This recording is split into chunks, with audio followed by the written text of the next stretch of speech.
What was Senator Rand Paul, R.K. talking about Tuesday when he was arguing with leading public health expert Anthony S. Fauci about reopening schools during the coronavirus pandemic? Paul aggressively questioned Fauci during a hearing of the Senate Committee for Health, Education, Labor and Pensions about coronavirus-related issues. Fauci, director of the National Institute of Allergy and Infectious Diseases, defended himself in his usual measured tone. During the exchange about schools, Paul, an ophthalmologist, offered his opinion on medical details, disagreeing with many researchers on the novel coronavirus, which has killed more than 80,000 Americans in the past few months.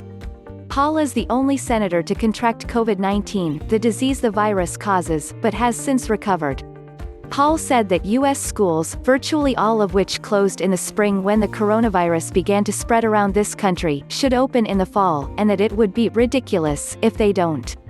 He challenged predictions by Fauci and other experts in infectious diseases that there will be a spike in cases when America starts to reopen. He also raised the issue of how the disease affects children.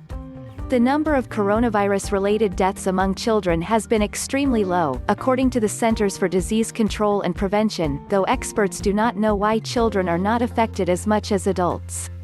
A preliminary ongoing count of coronavirus deaths by the CDC shows that between February 1 and May 6, 4 children under the age of 1 died of the coronavirus, 2 children between the ages of 1 and 4 died, 4 children between the ages of 5 and 14 died, and 48 people between the ages of 15 and 24 died.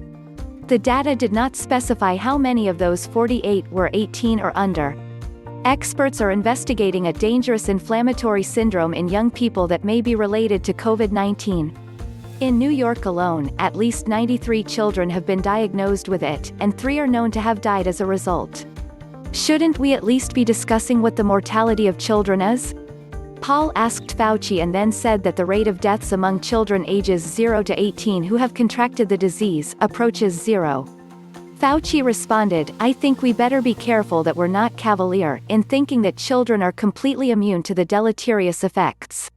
He also said, "We don't know everything about this virus, and we really better be very careful, particularly when it comes to children, because the more and more we learn, we're seeing things about what this virus can do that we didn't see from the studies in China or in Europe."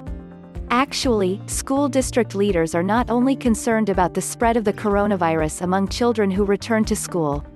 They are also concerned about teachers and other adults, some of whom may be at risk because of pre-existing conditions, who could contract the virus from a child who is infected but has no symptoms.